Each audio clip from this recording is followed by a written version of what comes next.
కష్టపడి సంపాదించిన డబ్బును ఎలా పొదుపు చేయాలనేది తెలిసినప్పుడే ఆ సంపాదన ఆదా అవుతుంది. మీ సంపాదనకు పూర్తి భద్రత, ఖచ్చితమైన రాబడిని అందించే పెట్టుబడి పథకాల కోసం చూస్తున్నట్లయితే post office national savings certificate పథకం ఒక మంచి ఎంపికగా చెప్తున్నారు. రిస్క్ తీసుకోవడానికి ఇష్టపడని, భవిష్యత్తు కోసం సురక్షితమైన నిధిని నిర్మించుకోవాలనుకునే వారికి ఈ పథకం అనువైనదిగా పేర్కొంటున్నారు. ప్రభుత్వ హామీతో కూడిన ఈ పథకం నమ్మదగినది మాత్రమే కాకుండా పన్నులను ఆదా చేయడానికి కూడా ఉపయోగపడుతుందని చెప్తున్నారు. నేషనల్ సేవింగ్స్ సర్టిఫికేట్ పథకం అనేది భారత ప్రభుత్వం మద్దతుతో పోస్ట్ ఆఫీస్ అందించే ఒక ప్రసిద్ధ చిన్న పొదుపు పథకం. ఈ పథకంలో పెట్టిన పెట్టుబడులు మార్కెట్ హెచ్చుతగ్గులకు ప్రభావితం కావు.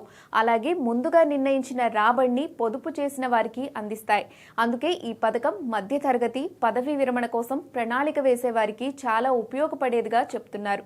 ఈ పథకాన్ని కనీసం ₹1000తో ప్రారంభించవచ్చు. దీంట్లో గరిష్ట పెట్టుబడికి ఎలాంటి పరిమితి లేదు. అలాగే ఈ పథకంలో 5 సంవత్సరాలు పొదుపు చేయాల్సి ఉంటుంది. ప్రస్తుతం ప్రభుత్వం ఎన్ఎస్సిపై 7.7% వార్షిక వడ్డీని అందిస్తోంది.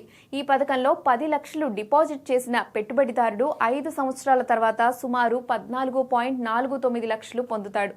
అంటే ఇందులో పొదుపు చేసిన వారు కేవలం వడ్డీ రూపంలోనే దాదాపు 4.49 లక్షలు ఆర్జిస్తారు. నిజానికి ఈ పథకంలో వడ్డీని ఏటా చక్రవడ్డీ వేస్తారు. దీనికి చక్రవడ్డీ ప్రయోజనాన్ని అందిస్తారు. ఇది పెట్టుబడిదారుడికి వచ్చే మొత్తం రాబడిని మరింత పెంచుతుంది.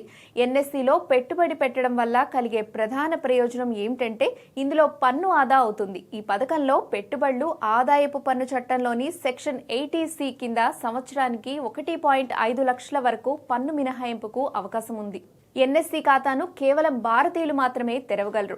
ఎన్ఆర్ఐలు, కంపెనీలు, ట్రస్టులు, హెచ్యుఎఫ్లు ఈ పథకంలో పెట్టుబడి పెట్టడానికి అర్హులు కాదు. ఇందులో పొదుపు చేయాలనుకునే వాళ్ళు వారి సొంత పేరుతో లేదా మైనర్ పిల్లల తరపున కూడా ఖాతాను తెరవచ్చు. అలాగే 2 లేదా 3 వ్యక్తులు కలిసి ఉమ్మడి ఖాతాను కూడా తెరవచ్చు.